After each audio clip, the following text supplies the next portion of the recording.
Jam 3 lah. Jam 3 kejadiannya. Kira-kira penyebabnya kenapa? Penyebabnya arus listrik. Lorong A, B, C, lorong C. Ya. Apa ada tinggal sisa-sisa yang bisa dipergunakan? Ya, dihubungi kalau masalah hutang banyak lagi. Hutang sama bank juga ada. Hutang di Medan juga banyak. Barang hancur lebur ya?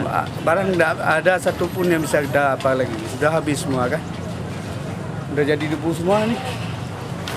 Memang barusan masuk barang itu, Pak?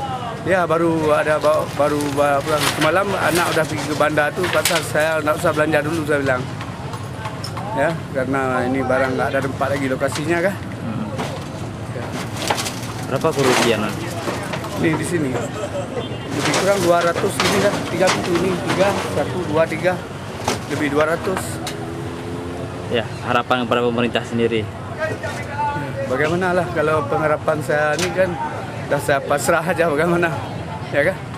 Ya, jadi itulah saya pertimbangkan kalau ada utang di Medan, di mana di bank tuh, bagaimana bijaksana orang tuh lah udah tahu kan?